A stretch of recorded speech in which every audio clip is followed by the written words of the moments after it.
Alright, so once you get all your bolts in, just take your ratchet and you don't have to tighten them super tight. All you have to do is just take them and cinch them down. Just basically wrist tight. Don't like reef them right down, because if you do, then you'll end up just squishing all the silicone out and you could actually end up stripping bolts. So keep your neighbors and your housemates happy by not swearing or breaking a bolt. So just snug them down. They don't need to be super tight, you know. Don't need to show off your man strength. And then what we're going to do after we're done all this is we're just going to let the silicone set for maybe about a half hour while we go do the front axle. And in vehicles like this that are 4x4s, you have a front axle. In two-wheel drive vehicles, you don't have an axle that you need to service. And in your all-wheel drive vehicles, such as your Honda CR-Vs, your Hyundai Santa Fe, Tucson, vehicles like that, the front differential is usually contained in the transmission, so you don't have to worry about servicing that. You just service the transmission. And we're not going to do the transfer case or the transmission. That's a job for another day. That should also be done every 30,000 miles, 50,000 K, that kind of thing. But that's a job for another day, since it doesn't need to be done. So you're going to see a little bit of silicone around the edges kind of squishing out. And if you do, that's perfect. You put the right amount on, you're tightening it just right, you're doing this all right. So just make sure they're all nice and snug. And then go around the pumpkin one more time, just to double check that all of these are tight. Because if you leave one loose by accident, well, it's going to end up not sealing properly, and you're going to end up with oil dripping down here, which is the most common place these things leak from. This one, instead of going through all the other procedure all over again, just a brief interlude here is Daimler Chrysler got taken over by Mercedes in about 2003, 2004, and this third gen Dakota here is one of the prime candidates for redesign for it. And they use a lot of new technology. They went from a steering block style to rack and pinion, which is great. I love the rack and pinion steering. Fully independent front suspension. But here's the problem: is that the steering rack is so close to the rear differential that it makes getting the cover off a bit of a pain. So the last time I found this out, and I actually couldn't get the cover off. It was stuck on there so hard, and I figured because it wasn't leaking that I would cheat to do this. Well, quote unquote cheat. Back when we had our old boat, it didn't have a drain hose like the new boat does. So we bought ourselves one of these oil sucker pump thingies, and I absolutely love this thing because I use it for pretty much everything. It's got however many different size tubes that you can use, and it's got this big pump that contains it all. So this, I just shove a little tube down the diff there and fill her up. So let's go under there and do that. It's a little bit difficult for me to do while holding the camera, but here's the front axle right there, and you can see there's this big cross member in the way, and there's a steering rack, and there's a little tiny clearance, so it's basically a pain to get that thing out.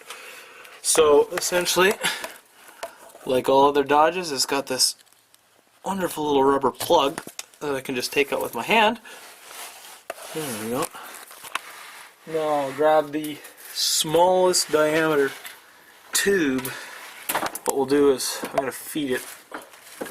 It's been a little while since I've done this. What we'll do is we'll feed it actually over top of that axle brace, and there it is right there. Sorry for the wobbliness of the camera, but oops. There we go. We'll just stick that tube in there, and we'll actually run it as far back as possible. If I can get it in there. There we go.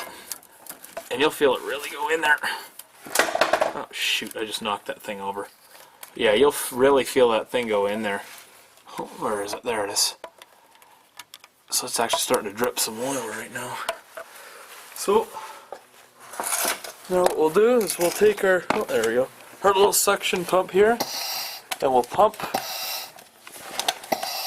Now I know how much oil this thing takes, so Each one of these little graduations here on it, this one here, that one there, is a quart or a liter. So you can actually see the oil actually running through there. Now this process does take a while, but it's a lot cleaner than doing this by than taking that thing off. So if you can't access it very well, this is the method I recommend using. But if you can't access it like you can the rear, then I just recommend pulling the cover off. So yeah. So we'll let that drain out and we'll come back when it's time to fill them both up. Alright, so my front axle takes about 1.7, 1.8 quarts. And this is right about 1.8. Just a hair below the 2 quart line. That's why I love this thing so much, is because it takes it and bottles the oil. Now, to actually fill the oil again is a little bit more difficult because there's nowhere to get in there. So what we're going to do is we're going to use this lubricant pump, and it's got a little end on here like this. Oops. We're going to use this lubricant pump, and it's got this end on here. Clean that guy off like that, and it screws onto the bottle. Basically what it does is it pumps it out this end here. You can buy them at any marine store for about 10 bucks. They're really cheap, and these work very, very well. So we're going to go ahead and use this. Alright, after many attempts I got that guy in there, so that's the hose into the fill hole in the diff. And now what we'll do, just like a soap dispenser, we're going to pump this guy until the lubricant starts to leak out that hole. So you're probably going to need more than a liter to do this, or a quart depending on where you're from. So I'll come back when it's starting to get full. Alright, so when you got the oil actually kind of dripping down there like that, like it's totally full, and you can put your finger in there, up in there, and you feel that it's right at the top. Just wipe the excess off, and then take your plug, this guy right here, and snap it back in. Now you just did the front axle. Alright, now it's time to go fill up the rear axle. Okay, so now what we're going to do is we're going to fill the rear axle up. So this uses the Mopar gear oil. So what I've done this time is I've stuck this little barbed end on it with a hose. So now what I'm going to do is I'm going to put the hose in there. This will work. And then I'll just... Now you don't want to spill any of this oil because it's very, very expensive. It's about $32 a bottle. So just ever so carefully, we're just going to squeeze in about half a bottle worth.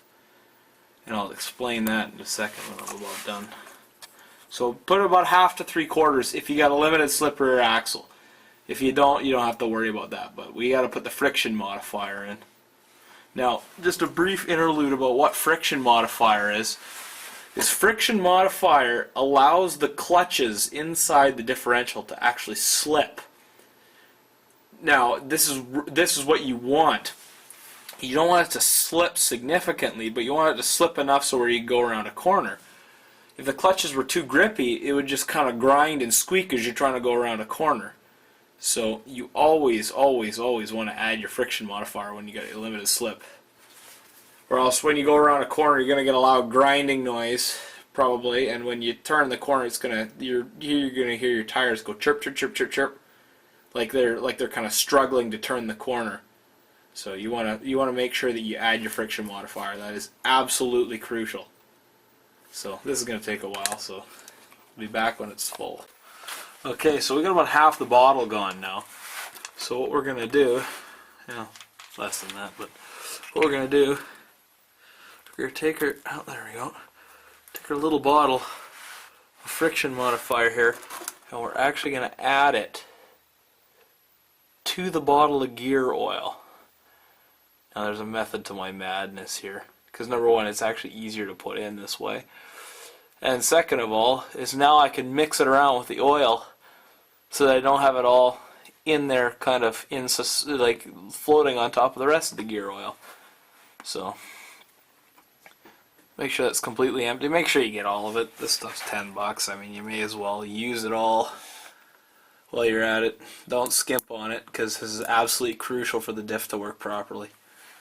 So now what we'll do is we'll put our hose top back on, like that. Give it a little shake inside, and then we'll keep filling the diff. Alright, so if you stick your finger in and you see the drip of oil on there, well then that means your rear axle is completely full, so take your plug and pop it in. And you just wipe the, just make sure you clean it off real well so that if it does decide to start leaking, then you'll know. But there you go.